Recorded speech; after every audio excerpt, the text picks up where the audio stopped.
Buenos días a todos. Por favor, nos vamos sentando, que somos muy numerosos, pero necesitamos ajustar un poquito el tiempo, el horario.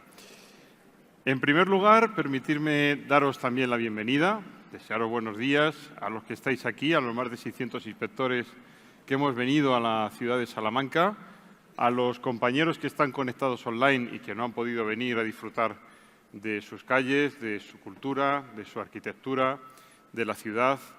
Gracias a todos por vuestra asistencia.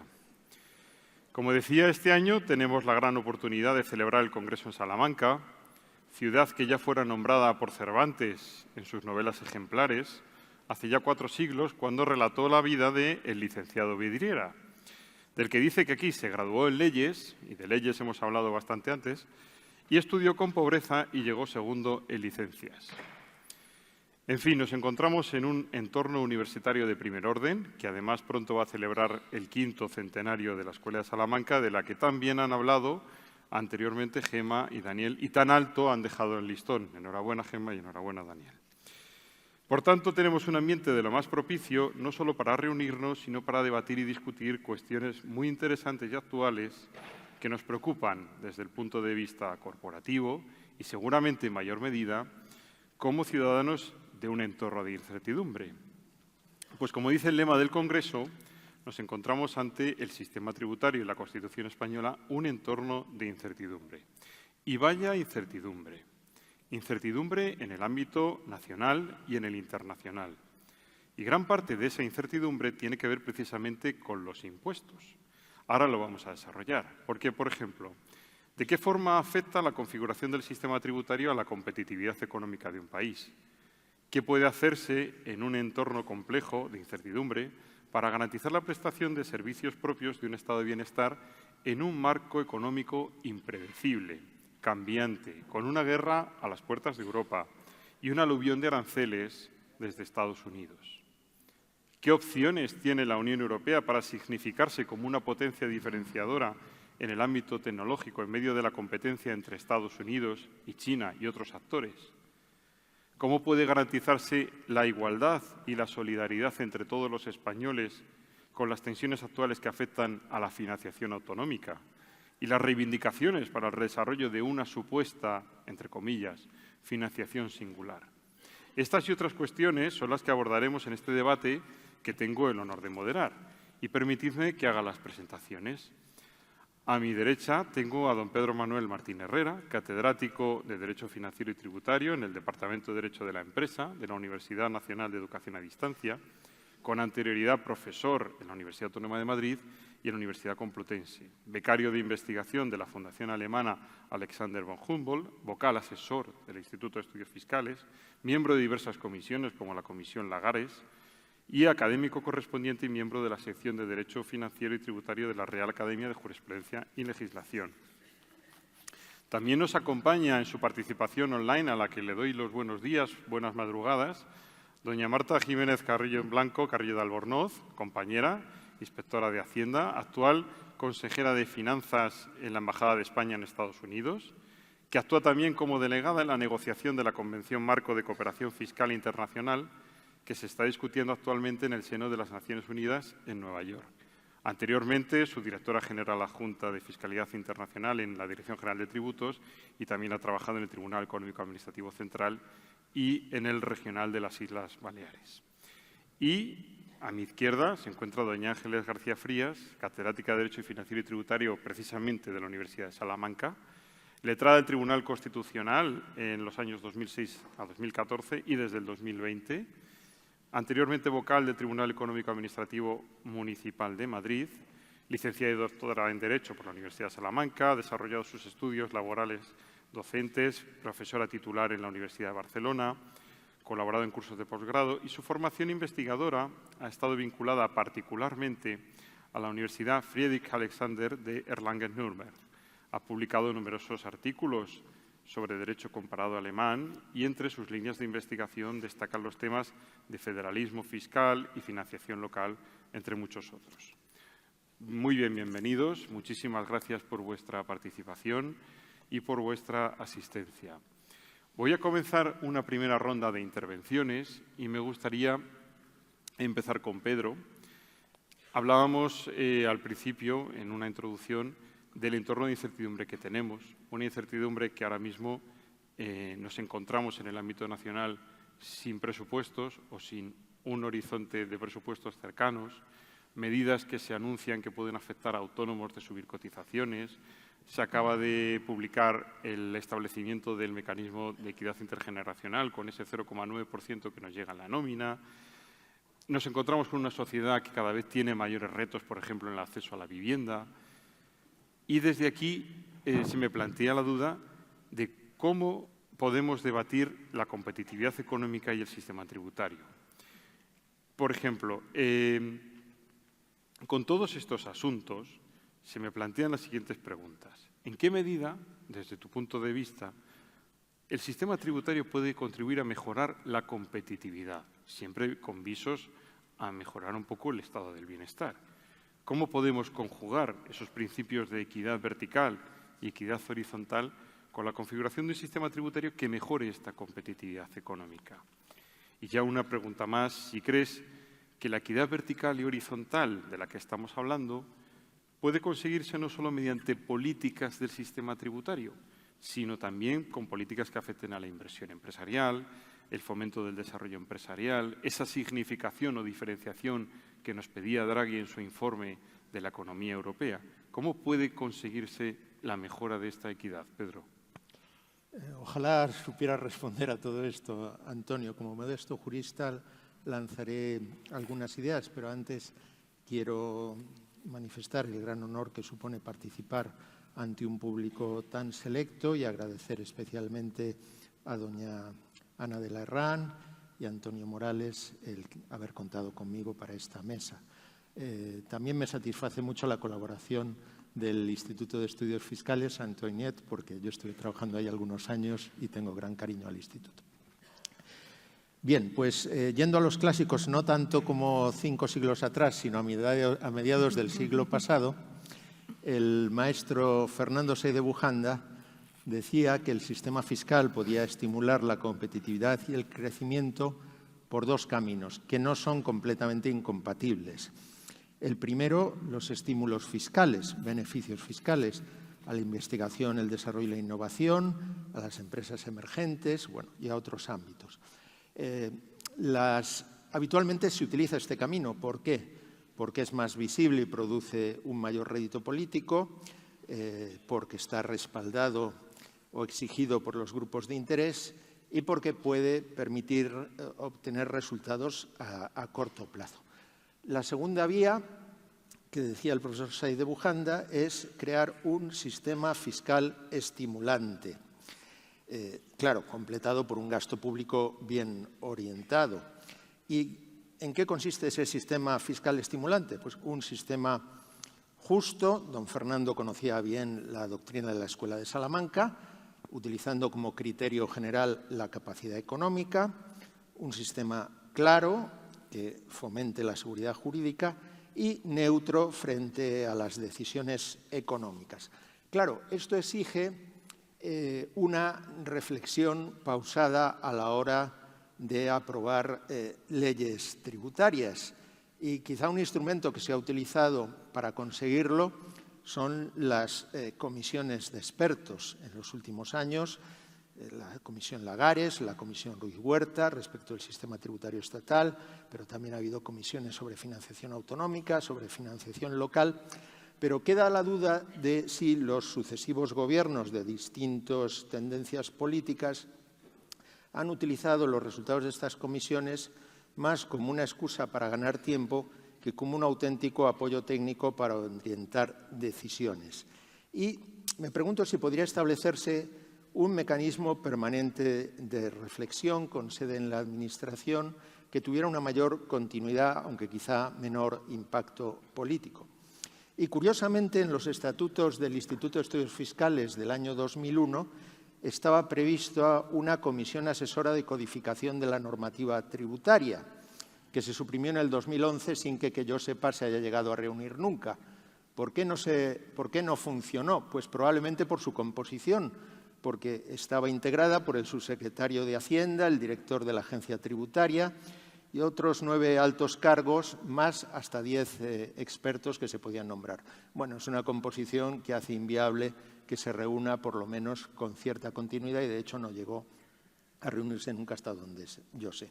Quizás sería mejor algo más sencillo, que además enlaza con alguna petición de la EDAF de mayor coordinación entre la Dirección General de Tributos y la Agencia Tributaria. Quizás se podían crear comisiones permanentes integradas por el subdirector de la Dirección General de Tributos competente en la materia y los subdirectores responsables de problemas jurídicos de los 3 departamentos activos de la agencia, que bueno, reciben nombres variados de asistencia jurídica, de procedimientos especiales en gestión, inspección y recaudación.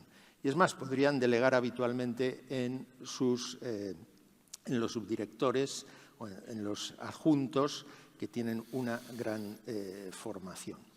Bueno, otra vía para esa reflexión de las leyes estaría en potenciar los informes del Consejo para la Defensa del Contribuyente. No he puesto el cronómetro, Antonio, o sea que tú vigílame. Tranquilo. Bueno, en Estados Unidos el defensor del contribuyente presenta sus informes, rinde sus informes al Congreso. Quizá aquí se podría hacer también.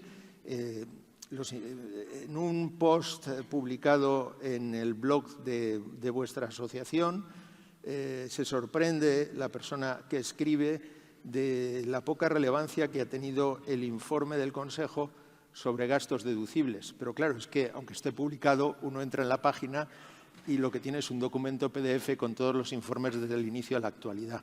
Creo que se podría dar más relevancia a estos informes. Más consideraciones para mejorar la calidad de las leyes, muy rápidamente. Hay un acuerdo del Consejo de Ministros del año 2005 que aprueba las directrices de técnica normativa y creo que es un texto muy bueno. También se podría realizar una adaptación al ámbito de la normativa tributaria. Otra cuestión estaría en evitar técnicas normativas anómalas que pueden ser constitucionales, pero no todo lo que es constitucional es bueno.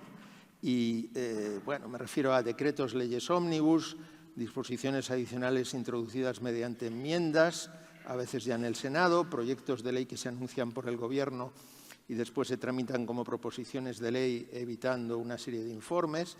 Bueno, el resultado puede salir bien, pero lo más probable es que si no se dan esos pasos, esos informes y esa reflexión se produzcan defectos. Mejorar el diseño de los impuestos existentes. Hay como una idea de que la recaudación del impuesto sobre sociedades está agotada y que entonces lo que hay que hacer es crear figuras periféricas, ¿no? Tenemos el gravamen temporal energético, que creo que se ha derogado por el decaimiento del Real Decreto Ley 10 de 2024, pero a veces resulta difícil encontrar la referencia exacta. El gravamen temporal sobre entidades de crédito, que ahora se ha convertido en el impuesto sobre el margen de intereses y comisiones, y aunque esto sea por imposición de la Unión Europea, el impuesto complementario para un nivel mínimo global. Bueno, todo esto pues, puede estar bien, pero ¿no sería mejor replantearse una regulación más clara y eficaz y evitando partidas deducibles que no respondan a la capacidad económica o a incentivos realmente necesarios, que diría el ponente anterior? Esa era la primera pregunta. Tú me dices cuánto me queda, 5 minutos. Sí, un poquito.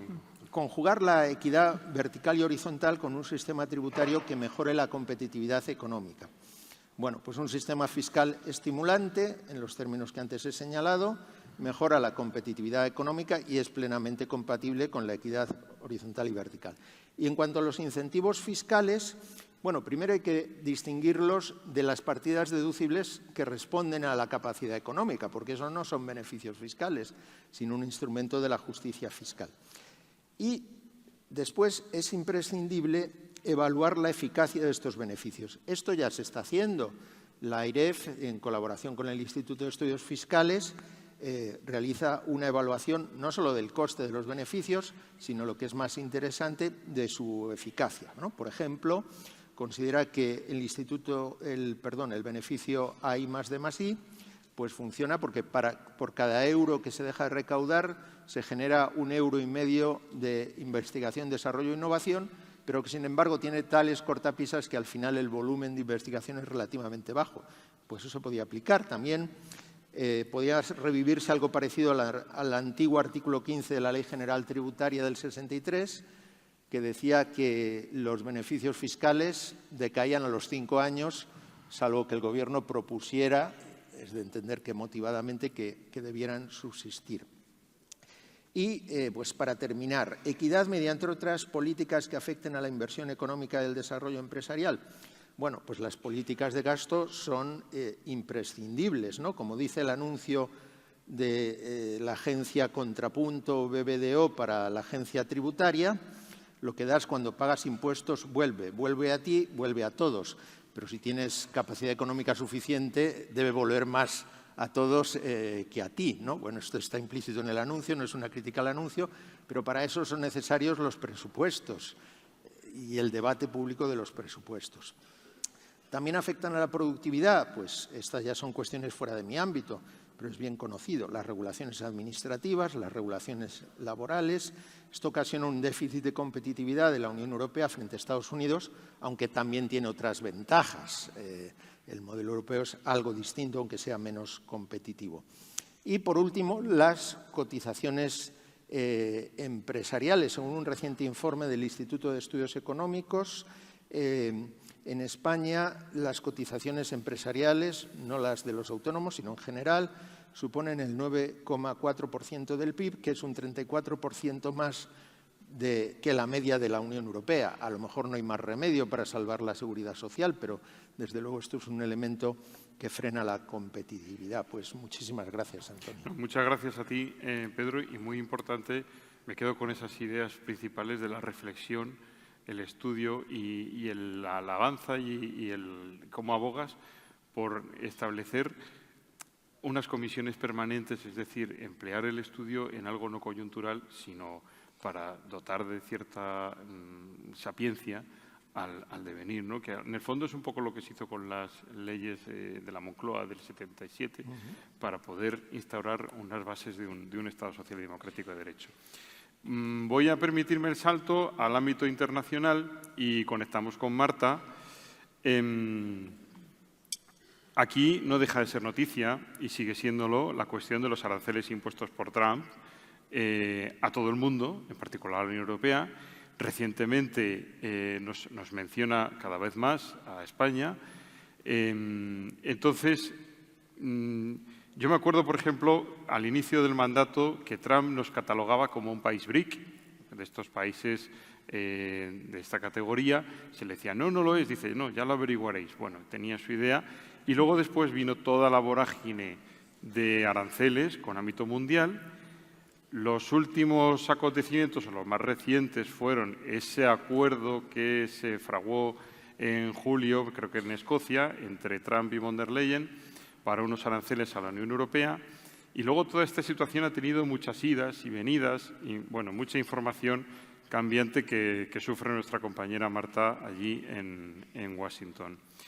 Marta, por favor, yo te agradecería que nos explicases un poco, que nos contases cómo está la situación de los aranceles para las empresas españolas, si te parece que ese acuerdo que se hizo es un acuerdo justo para ambas partes, si hay posibilidades de mejora, si existe un riesgo de que algún país, no necesariamente de la Unión Europea, pero sí del ámbito europeo, pues, pienso por ejemplo en Reino Unido o en Suiza, tome una posición outsider o quiera aprovechar una ventaja con relación al resto de socios europeos, y de qué manera este tipo de aranceles puede suponer un acicate para que España aprovechase para reforzar otros lazos comerciales, por ejemplo, con Hispanoamérica.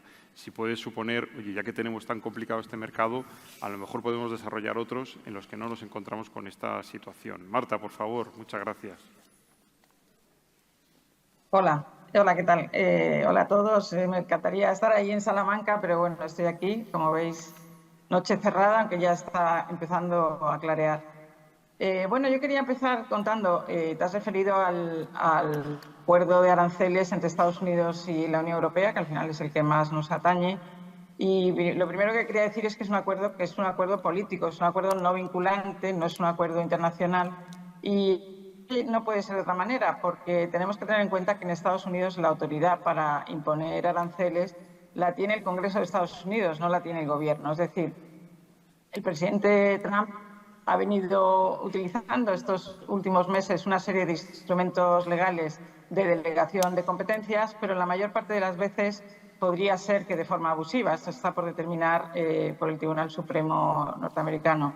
Es decir, aquí las negociaciones internacionales en materia de aranceles primero tendrían que haber contado con una autorización por parte del Congreso de Estados Unidos que además hubiera delimitado qué acuerdos se puede adoptar con otros países o otros bloques, y una vez adoptado tendría que haber sido ratificado en el Congreso de Estados Unidos, en concreto en el Senado, ¿no?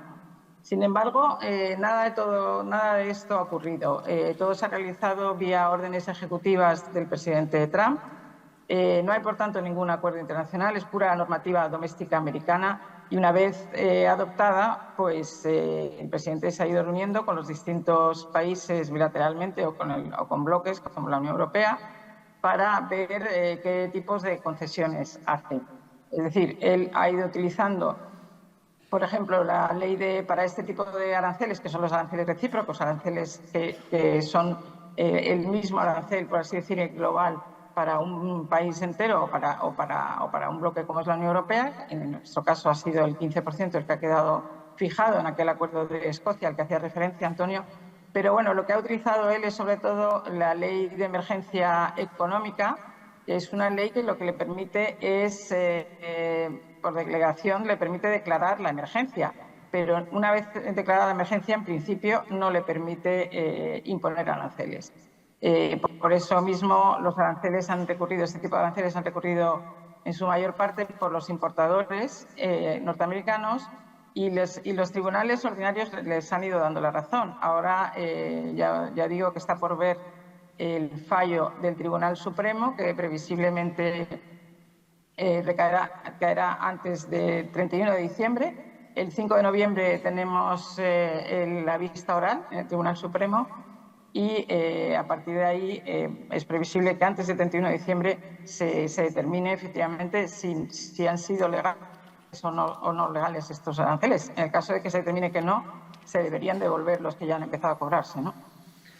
Por otro lado, estos son los aranceles a los que estamos haciendo referencia son los recíprocos, como decía, que tienen más bien un objetivo de equilibrar las balanzas comerciales, que según el Ejecutivo americano pues están desequilibradas, ¿no? Pero hay otro tipo de aranceles, como son los aranceles impuestos a sectores, como son los del acero y el aluminio, o los farmacéuticos, o los de la industria farmacéutica, y estos son los que realmente han hecho, o por los que la Unión Europea está más preocupada, ¿no? Para que se puedan reducir o para que se puedan controlar, porque el problema es que al regular luego este tipo de aranceles, en concreto el del acero y la siderurgia, y el acero y aluminio, pues se han determinado, por ejemplo, que se aplica a muchos derivados, como por ejemplo pueden ser incluso las latas de cerveza. Es decir, que puede aplicarse ese arancel a países que en principio no deberían estar preocupados por producir acero. En definitiva, quiero decir que, bueno, que todos estos aranceles la Unión Europea sigue negociando con Estados Unidos para ir reduciendo el tipo de adversidades, como que se aplique a otro tipo de productos. En el caso de España, podemos decir que comparativamente no es el país que está más afectado por los aranceles que han caído de forma global, ni tampoco los que son aplicados a sectores. Pero, bueno, las empresas también es verdad que es incierto la recaudación, cómo van a afectar estos aranceles. Hay muchas empresas que empresas exportadoras españolas a Estados Unidos, por ejemplo, de vino o de otros productos alimenticios, que están afectados por el arancel general del 15%, que lo que nos explican es que en este año no les afecta tanto porque tienen stock normalmente tenían stock para este año en Estados Unidos, en territorio norteamericano, con lo cual será a partir del año que viene seguramente cuando se pueda ver cómo afecta, aunque también cabe que las empresas empiecen a tomar otras decisiones y a lo mejor cambien sus exportaciones a otros países, como decías también tú, Antonio. A lo mejor ahí cabe la posibilidad de otras oportunidades con otros bloques, como puede ser América Latina o otros países, ¿no? Me preguntabas también por qué han realizado otros países fuera de la Unión Europea. Pues sí, se sabe que Suiza ha anunciado que va a rebajar estándares de normativa fitosanitaria, que eso a lo mejor, claro, en la Unión Europea todavía no se está planteando. Pero bueno, yo lo que quería decir también es que en todo caso los que están siendo ya afectados son los propios norteamericanos, tanto consumidores como productores. Los consumidores, porque ya están empezando a ver, aunque todavía muy levemente, el traslado de los aranceles a los precios, o ya se ve la previsión de que se van a trasladar, con lo cual les va a afectar a ellos directamente. Y también muchos productores, ¿no? Sobre todo los agrícolas, ¿no? Muchos estados completos, como por ejemplo son Iowa o Missouri, lo que producen son maíz y soja, que se vendía en gran parte a China. Y este año China ha comprado 0% de maíz a Iowa, por ejemplo. O sea que ya hay estados completos que se ven afectados. Ya se está hablando de ayudas por parte del gobierno para estos estados. Pero bueno, en todo caso quiero decir que esto no habría hecho más que empezar. O sea, es todo, como decías tú antes, las idas y venidas, porque además, como decía, no son acuerdos vinculantes. El Gobierno no tiene la potestad para imponer aranceles en principio, a no ser que el Tribunal Supremo declare otra cosa, porque bueno, analice otro tipo de argumentos. Y en todo caso, pues como vemos, se está estabilizando la franja entre un 10 y un 15%, o sea que la Unión Europea, bueno, los países de la Unión Europea estamos ahí en el 15, no estamos mal, porque luego hay otros países como China o Brasil, que ya habéis visto que tienen tipos muchísimo más altos de aranceles, ¿no? En todo caso, la sensación, por supuesto, es de incertidumbre. Como tú decías, Antonio, esto es lo que más podemos trasladar, porque es que no hay otra sensación. También es verdad que, bueno, que el 31 de diciembre o antes del 31 de diciembre, como digo, se emitirá el fallo del Tribunal Supremo, que será importantísimo para ver si estos aranceles realmente están respaldados por el Tribunal Supremo o no. Genial, genial. Muchísimas gracias, Marta. La verdad que sí que una gran incertidumbre, pero bueno, un lujo poder contar con las opiniones y con la información y con todo tu punto de vista. Gran incertidumbre en el ámbito internacional, Ángeles, y nos abandona. Gran incertidumbre en el ámbito nacional. O sea, en nuestro propio país, uno de los mayores ámbitos de incertidumbre que tenemos se refiere a la financiación autonómica. Aquí nos encontramos con un gran problema, nos afecta por una parte corporativa, obviamente, pero también como sociedad, como aplicadores del derecho tributario para toda la sociedad. Y me refiero, por ejemplo, al acuerdo bilateral que se presentó en Barcelona hace ya unos meses entre el Gobierno y la Generalidad de Cataluña, los desarrollos que hemos visto por parte de la Generalidad en relación con la Agencia Tributaria de Cataluña y pongamos en relación grandes factores, como en el título de nuestro Congreso, la Constitución, el entorno de incertidumbre y la equidad. ¿De qué manera puede afectar a la equidad la configuración de una administración paralela o pseudo-paralela cuando ya tenemos una agencia tributaria que hace una labor eficiente y eficaz?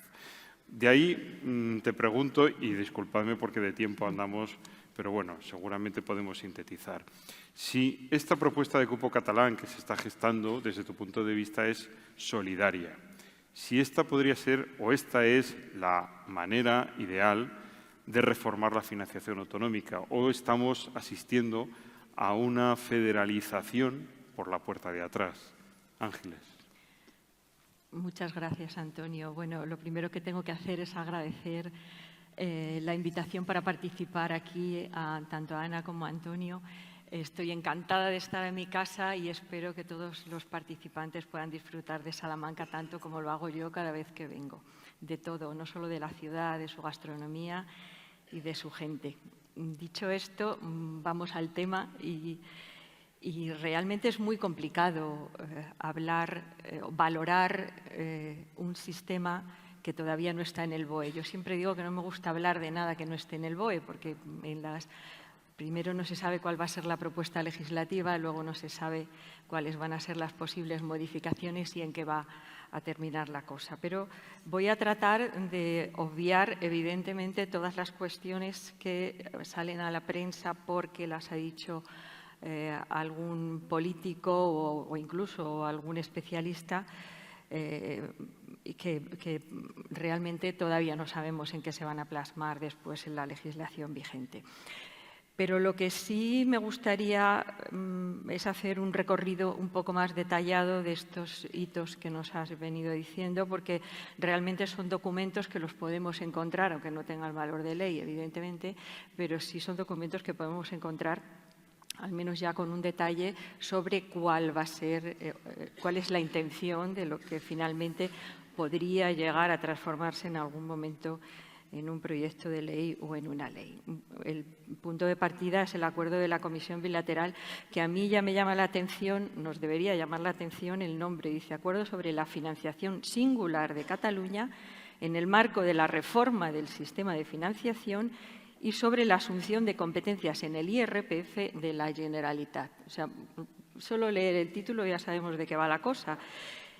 Aunque es un acuerdo breve, hay términos que no se sabe muy bien a qué se refieren y para saber exactamente cuál es el contenido de acuerdo hay que irse al informe de la financiación singular, que también está publicado en la página web de la Generalitat, que se firmó en Barcelona, se presentó en Barcelona en mayo de 2024.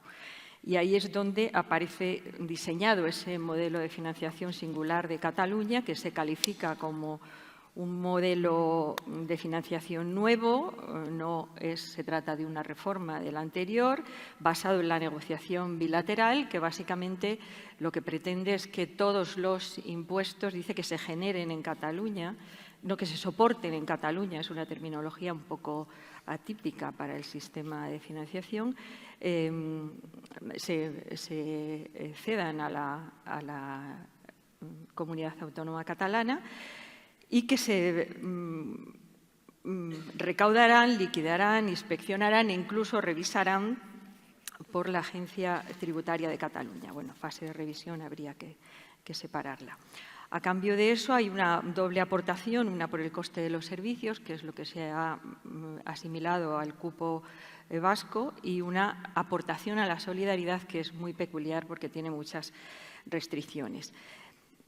Viene acompañada también de una modificación de la Hacienda catalana, de un replanteamiento, un mayor desarrollo de la Hacienda catalana, con más medios y que además requiere, dice, esta asunción de competencias requerirá el traspaso de medios humanos, materiales, económicos y tecnológicos.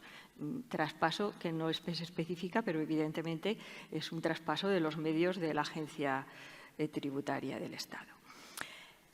A esto, el siguiente paso es el de que nos encontramos con un decreto ley de 15/2025 de 26 de agosto, esto ya sí está en el BOE de 28 de agosto de 2025, de medidas urgentes en el ámbito del régimen jurídico de la Agencia Tributaria de Cataluña.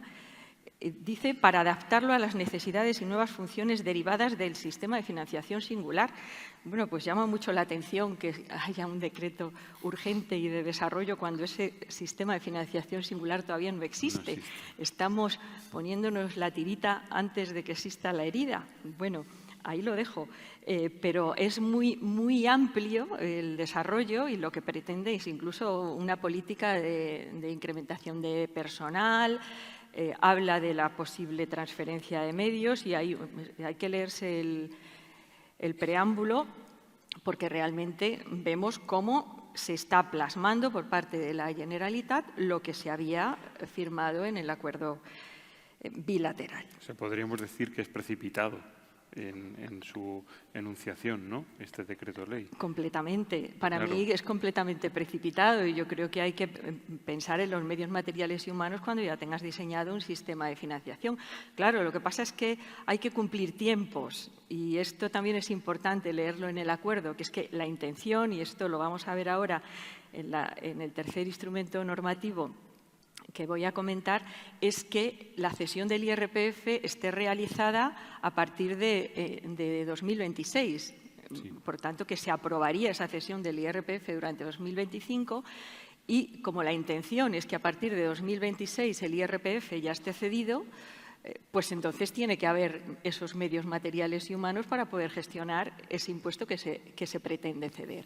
Pero estamos de nuevo en una declaración de intenciones, porque no tenemos nada sobre la mesa. Tirando, en este caso, no de Boletín Oficial del Estado, sino de Boletín de las Cortes, nos encontramos con una proposición de ley que el 19 de septiembre, veamos cómo se van cumpliendo los tiempos de manera bastante acelerada. La proposición de ley la registra Esquerra Republicana. Esto ya es sintomático porque no la registra el PSOE, no la registra los firmantes del acuerdo, sino que la registra Esquerra Republicana, y es una proposición de ley, dice, por lo que se habilita la delegación de competencias en materia de gestión del impuesto sobre la renta. O sea, ahí se va siguiendo ya esa llamada hoja de ruta o ese calendario. Y ahora lo que se dice es que vamos a presentar esta propuesta de ley para modificar 3 leyes. La primera de ellas es la LOFCA, el artículo 19.2 de la LOFCA. La segunda es la Ley 22/2009, por la que se regula el sistema de financiación de comunidades autónomas, artículos 54, 1 y 2. Y la tercera ya es la ley que cede a Cataluña los tributos del Estado, que es la Ley 16/2010 de 16 de julio, que lo que pretende es asumir, y leo literalmente, a partir del año 2026 por delegación del Estado, competencias de aplicación de los tributos, la potestad sancionadora, la revisión de actos en relación con el impuesto sobre la renta. ¿En qué fase estamos? Bueno, pues yo ayer entré en las Cortes Generales y según la información que aparece de la tramitación de esta proposición de ley, el Gobierno tiene hasta el día 31 de octubre para informar sobre si está de acuerdo con continuar con la tramitación o, bueno, en su caso también creo que podría prorrogar el plazo. En todo caso, el calendario está ahí. El 31 de octubre lo tenemos a la vuelta de la esquina para ver si esta proposición de ley se continúa tramitando o si se paraliza. Bueno, visto esto, ya sintéticamente, ¿es esa la manera de reformar la financiación autonómica? Pues yo creo que no, ni por el fondo ni por la forma. Por la forma, porque la financiación autonómica, como todos sabemos, parte de la Ley Orgánica de Financiación de Comunidades Autónomas, LOFCA, imperativo del artículo 157.3 de la Constitución, por tanto, forma parte del bloque de la constitucionalidad. No podemos reformar el sistema de financiación a golpe de propuestas de ley que parece que solo es un pequeño pasito. Bueno, ya tenemos mucho cedido, vamos a ceder el IRPF. Claro, es que el IRPF es el impuesto más importante de nuestro sistema tributario. O sea, no es empezar por algo nimio, no es una modificación más del sistema de cesión. Es que ceder el IRPF supone poner patas arriba todo nuestro sistema de financiación autonómica tal y como está configurado en la LOFCA. Por tanto, toda modificación del sistema de financiación requiere una modificación de ley orgánica que forma parte del bloque de la constitucionalidad, que no solo es una ley orgánica que evidentemente necesita una mayoría amplia, sino que además nuestro sistema de financiación, que no se diseñó en la Constitución, solo se diseñan los principios fundamentales que rigen ese sistema, se concibe como un sistema de negociación multilateral, negociación que se lleva a cabo en el Consejo de Política Fiscal y Financiera, no de una manera bilateral y tampoco, atendiendo ya no a la forma sino al contenido, tampoco es posible, no cabe en nuestra Constitución un sistema de financiación singularizado para Cataluña. ¿Por qué? Porque el único sistema de financiación singularizado que reconoce nuestra Constitución muy matizadamente es de la disposición adicional primera, que es el de los regímenes forales. Fuera de los regímenes forales no está previsto que haya ninguna excepción al sistema de financiación. Por tanto, no existe una previsión constitucional para un sistema singularizado para Cataluña. Cierto es que no se pretende, parece ser, porque esto ha ido evolucionando, ¿no? Y si leemos esos informes vemos que en la propuesta que hace, de ley que hace Esquerra no se refiere solo a que se ceda a Cataluña, sino a que se pueda ceder a todas las comunidades autónomas, sin perjuicio de que la propuesta se refiere a la ley de cesión para Cataluña. Pero se abre la posibilidad a que el resto de las comunidades autónomas también se les ceda el impuesto sobre la renta. Pero, como digo, este cambio de modelo necesitará que se pacte y un consenso político amplio para que se cambie el modelo. ¿Es posible cambiar el modelo? Pues sí, porque hay una indefinición en la Constitución.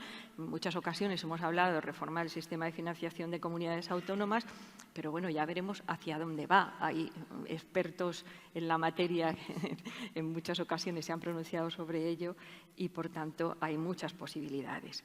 ¿Es solidaria la propuesta? Sí y no. En el modelo se habla de una contribución de Cataluña a la solidaridad. Bueno, para mí, es que ya hablar de este tema cuando ya entiendo que no es posible una financiación singularizada para Cataluña conforme a los criterios que tenemos en nuestra Constitución y también conforme a la doctrina del Tribunal Constitucional que se desarrolló básicamente en la sentencia 31/2010 de 28 de julio, recordemos que es la sentencia que examinó la modificación del Estatuto de Cataluña, donde ya se intentaba un sistema parecido. O sea, esto no es la primera vez que ocurre, ya ha habido otros intentos con otras fórmulas y estos intentos pues, han sido desarrollados en la doctrina del Tribunal Constitucional diciendo que no cabe esa financiación singularizada. Evidentemente, yo soy muy respetuosa a la doctrina constitucional. Podría cambiar, pero no creo que no lo veo muy posible teniendo en cuenta el contenido de la 31/2010 y la necesidad de que un pronunciamiento tan importante se asumiese por una mayoría muy relevante, como sucedió en el caso de la 31/2010, que tardó en llegar porque se necesitaba que fuera una sentencia con un amplio número de votos, pues no creo en la situación actual que el Tribunal Constitucional pueda cambiar su doctrina, pero evidentemente yo lo único que hago es comentarla a la luz como catedrática, no como letrada del Tribunal Constitucional. Pues muchísimas gracias, Ángeles, porque bueno, conecta un poco esto con lo que se ha hablado en la mesa anterior de la justicia del derecho, si me permites la comparación con la constitucionalidad. Es decir, el bloque de la constitucionalidad, que no solo es la Constitución, sino su ley orgánica y, en este caso, también el intérprete de esa Constitución, el Tribunal Constitucional, con la mención a la sentencia de 31/2010. Y luego has mencionado el IRPF. Estoy totalmente de acuerdo contigo en que es uno de los impuestos, a lo mejor cuantitativamente no, pero sí en su esencia de los más importantes. O sea, desde mi punto de vista es el que grava nuestro esfuerzo, es decir, es el de la renta diaria, de la nómina del trabajador o de los ingresos del autónomo, el que está, digamos, detrayendo una parte de esos ingresos para el bien común. Y desde ahí formulo una segunda ronda, si os pediré brevedad, Pedro, Marta, Ángeles, por cuestión del tiempo, aunque por mi parte y creo que también por los asistentes podríamos estar aquí hablando mucho más tiempo. Pero teniendo en cuenta, por ejemplo, el IRPF, su gran efecto para la redistribución de la riqueza. Yo querría saber, Pedro, ¿cómo valoras tú esta tensión actual en la que una comunidad autónoma aspira a nada más y nada menos que a tener el 100% de la gestión del IRPF y no solo la gestión, que también lo ha mencionado Ángeles, sino también la revisión? Por ejemplo, yo que trabajo en Tribunal Económico Administrativo Central, se habla incluso de la interpretación, o sea, como no sé si habla de los síndicos de cuentas, y también de la revisión. Entonces, es otro paradigma, porque es crear otro sistema tributario jurídico paralelo, otras reglas de interpretación, otras reglas de aclaración de las normas. Insisto, aunque la pregunta ya se la he hecho a Ángeles, pero ¿tú crees que está en juego el principio de solidaridad? Y si estamos sacrificando aquí la eficacia, la eficiencia que ya tenemos con la creación de una administración paralela. Os pido brevedad. Muchas gracias. Pues, muchas gracias, Antonio. Intento ser muy breve y ahora sí voy a poner el cronómetro. Bueno, creo que hay que distinguir dos cuestiones que quizás se presentan unidas por el efecto emulación del sistema del País Vasco y Navarra, pero que realmente son distintas, aunque Cataluña quiera las dos. Una es el destino de las sumas recaudadas, y aquí hay que tener en cuenta que, aunque el impuesto se devenga en Cataluña en el sentido de que una persona reside allí, en realidad la renta se está generando en toda España y en todo el mundo, no solo en Cataluña. Y la otra cuestión es la gestión de los impuestos devengados en Cataluña. Yo creo que parte del problema deriva, respecto de la gestión, de la ambigüedad en la redacción del Estatuto catalán. Es verdad que algunos preceptos se declararon inconstitucionales, en otros una interpretación conforme que restringía la interpretación más amplia, pero lo que sí que quedó, creo recordar que ni siquiera se impugnó, es que se decía en el Estatuto catalán que, bueno, pues sí, en principio la gestión de los impuestos estatales no cedidos correspondería al Estado, pero que para su gestión podría constituirse, no podría constituirse, se constituiría un consorcio paritario entre la agencia tributaria del Estado y la de Cataluña, y después se decía que el consorcio podrá transformarse en la Administración Tributaria de Cataluña. Yo creo que es una intuición quizá equivocada, que por parte del Estado se estaba pensando que esto nunca se iba a poner en práctica y por parte catalana que esa iba a ser la vía para que la Administración catalana pues pudiera administrar completamente esos impuestos. Enlazando con lo que ha dicho Ángeles, que conoce este tema mucho mejor que yo, bueno, la delegación de competencias está prevista, la posibilidad está prevista en la Constitución. El Tribunal Constitucional interpretó que cuando se hablaba de gestión también estaba allí incluida la inspección, pero creo recordar que no dice nada de la revisión el artículo 156 de la Constitución. En todo caso, mayor colaboración con la Administración Tributaria catalana y con las de otras comunidades autónomas, incluyendo las vascas y navarras, pues sí. Fraccionamiento de la agencia, no. Por una parte, la constitucionalidad sería bastante dudosa a la vista de las sentencias que ya existen, también la sentencia sobre el Código Tributario catalán, ¿no? La 65-2020. Bueno, alguna autora, Violeta Ruiz Almendral, considera que además esto es contrario a la evolución de todos los estados de nuestro entorno, incluyendo los estados federales. También señala esta autora que se produce el peligro, si se fracciona la agencia tributaria o se parte en dos, de un ejercicio asimétrico de las competencias de vigilancia tributaria. Pues quizá en Cataluña, o si el modelo se expandiera, que sería un desastre, pues podría haber zonas donde la inspección se ejerciera con menor intensidad. Y después la ineficiencia, ¿no? En este libro tan interesante de Jesús Fernández Villaverde y Francisco de la Torre, se dice que en 2023 el coste de recaudación de las diputaciones forales era un 80% superior al de la Agencia Tributaria del Estado y que en Alemania, ejemplo de Estado federal de gestión descentralizada, el coste por cada euro recaudado, según la OCDE, es el triple que en España. O sea, que se ve que la ineficiencia sería grande y además esta ineficiencia, aunque la Agencia Tributaria Catalana intentara luchar contra el fraude, desde el momento en que está fraccionada, se incrementaría sin duda el fraude fiscal. Y después, la redistribución de la riqueza y la solidaridad. Bueno, pues, no sé, en teoría se podría decir, bueno, no pasa nada porque el 100% del IRPF vaya a parar a las arcas catalanas porque vamos a tener el cupo de solidaridad. Ya, pero tenemos el antecedente del País Vasco y Navarra, que según la opinión más extendida, aunque no sea unánime, pues está infracalculado el coste de los servicios que el Estado presta allí. Y además, según, bueno, Lo que ha señalado María Ángeles pues detalla mucho más, pero si nos vamos al acuerdo de investidura, pues se dice que el cupo tendrá dos partes: la aportación por el coste de los servicios, esto sería el equivalente al cupo vasco, pero que iba a consistir en un porcentaje de los impuestos cedidos. Bueno, ya cuando se establece esto, parece que quiere decir que no se va a calcular cuál es el coste real, ¿no? O por lo menos se corre ese riesgo. Y la contribución a la solidaridad, pero como ha dicho también María Ángeles, pues tiene muchos límites, ¿no? Y alguno que se declaró ya inconstitucional. El acuerdo de investidura dice que uno de los límites será que solo se contribuirá a favorecer un nivel semejante de prestación de servicios por otras comunidades autónomas cuando éstas realicen el mismo esfuerzo fiscal. Pues esto se declaró claramente inconstitucional en la sentencia 31 de 2010.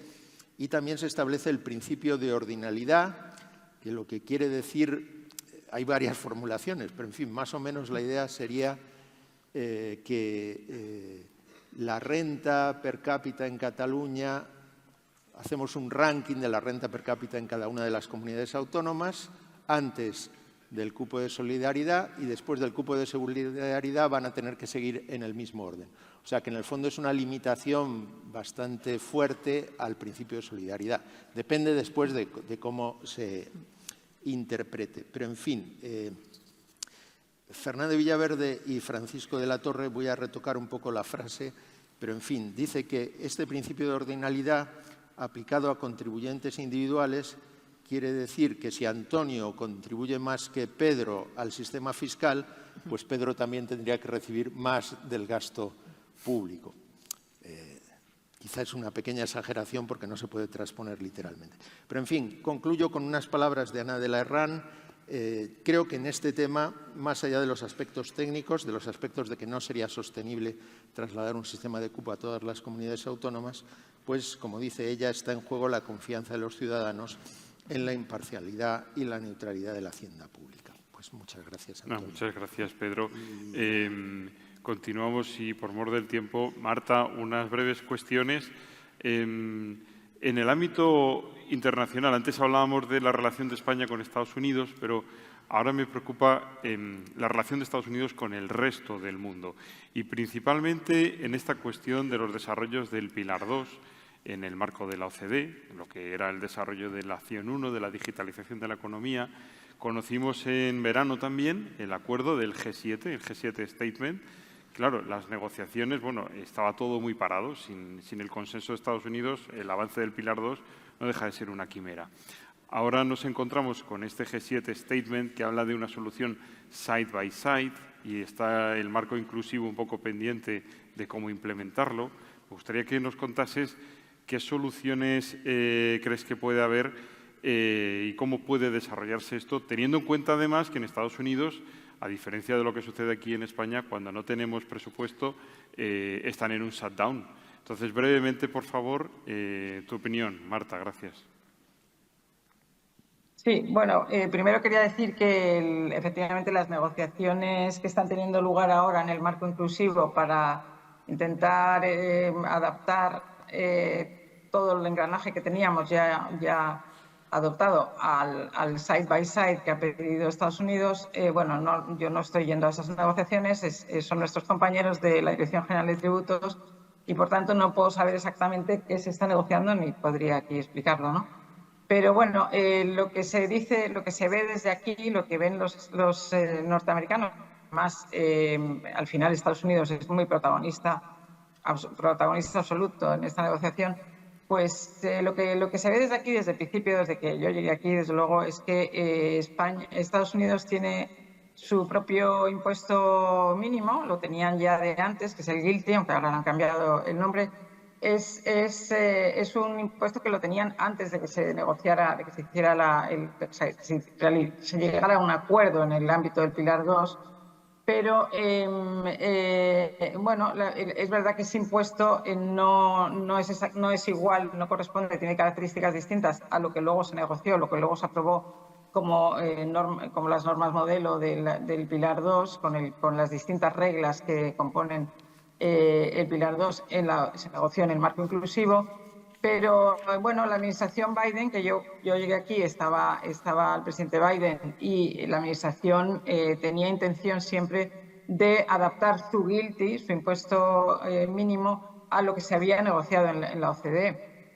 Es verdad que el Congreso nunca le autorizó, entonces eso quedó ahí en stand-by y desde la llegada de la nueva administración en enero del 2025 pues quedó claro que no solo no lo van a adaptar, sino que lo que quieren es un enfoque. Ellos planteaban un enfoque side by side, como si dijéramos paralelo, que a ellos, a las empresas norteamericanas, no se les aplique estas reglas, salvo el impuesto mínimo complementario doméstico de los países que lo tengan adoptado, pero no se les va a aplicar, no quieren que se les aplique ni la regla de inclusión de ingresos, ni la regla, sobre todo, de beneficios infravalorados, el UTPR, porque además lo consideran extraterritorial, ¿no?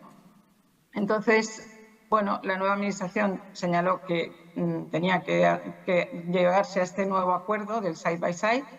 Además, sobre la mesa, para poner más presión, introdujo en un proyecto de ley de reforma fiscal que se estaba negociando en ese momento en el Congreso, introdujo una sección, que es la 899, en la que se preveían represalias a las empresas de países que tuvieran este tipo de medidas, sobre todo el UTPR, y aunque también afectaba a otras medidas, como podría ser el impuesto digital nuestro, unilateral, español, ¿no?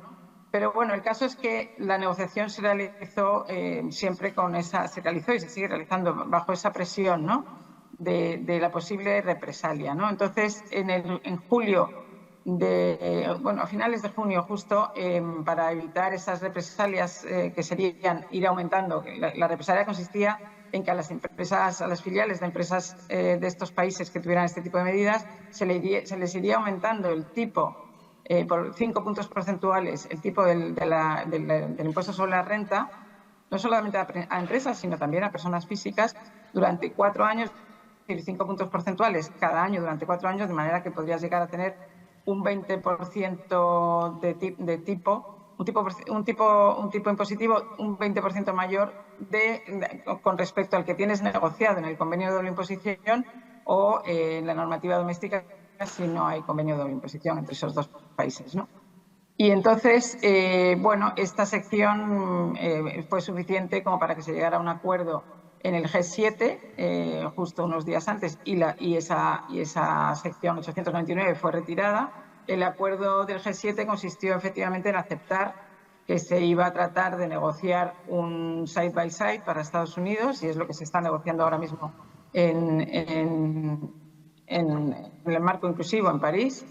Y también se pedía una relajación, por así decir, una simplificación material de las obligaciones, de las reglas de obligado cumplimiento del Pilar 2, así como una serie de cambios se pedían en el tratamiento de los créditos y los incentivos fiscales.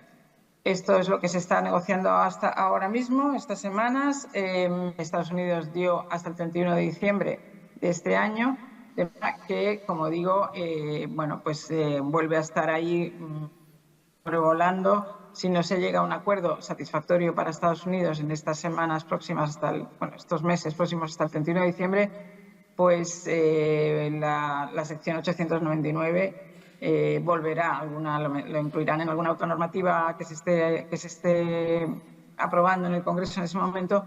Y es decir, que la amenaza de represalia, por así decir, siempre está ahí. Y en ese ambiente de amenaza, por así decir, pues se está negociando en la OCDE.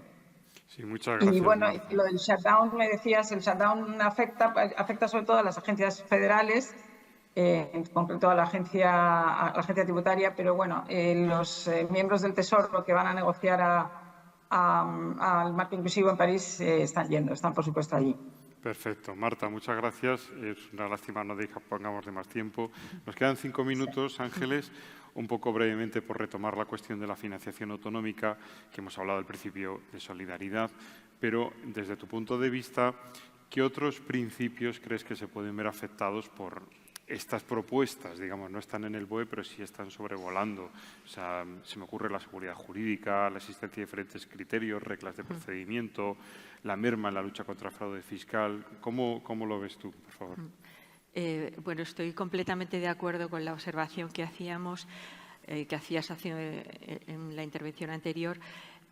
Yo creo que es necesario también tener en cuenta que no estamos únicamente ante una cesión de competencias administrativas, sino que también se insiste mucho, tanto en el informe como en el acuerdo bilateral, en la cesión de competencias normativas. Eso implica que no se aspira solo a gestionar el IRPF, sino también a regular un nuevo impuesto sobre la renta. Eso significa que tendríamos, tanto si se extrapola al resto de las comunidades autónomas, tantos impuestos sobre la renta como autonomías. Evidentemente, si el principio de seguridad jurídica decimos que es suma de claridad normativa, certeza, previsibilidad, prohibición de retroactividad, y a eso le añadimos que vamos a tener tantas normas como comunidades y tantas interpretaciones, tanto por la Administración como en fase de revisión, como comunidades, pues nos encontramos ante una situación de caos normativo, de absoluta inseguridad jurídica.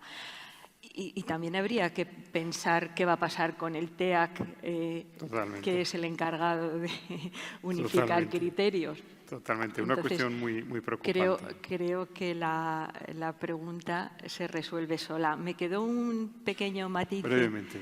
Que no te respondí a la pregunta anterior sobre si estamos yendo a un sistema federal por la puerta de atrás. Bueno, yo siempre he defendido que estamos ante un sistema prácticamente federal, el que existe en la actualidad. Tampoco me asusta tildarlo de federal, pero sí, enlazándolo con el tema de la solidaridad, es necesario tener en cuenta que es que los sistemas federales también tienen medidas para garantizar la solidaridad, porque el sistema federal está dentro de una economía conjunta del Estado. Es necesario que los más débiles se vean protegidos por los más fuertes. En el sistema alemán, tampoco los Länder que contribuyen más, como es el caso de Baviera o de Baden-Württemberg, están de acuerdo con tener que hacer aportaciones a la solidaridad, pero las tienen que hacer. Claro. Y esas aportaciones a la solidaridad, que se regulan periódicamente por distintas leyes de compensación financiera, han sido revisadas por el Tribunal Constitucional cuando no eran claras. Se han declarado inconstitucionales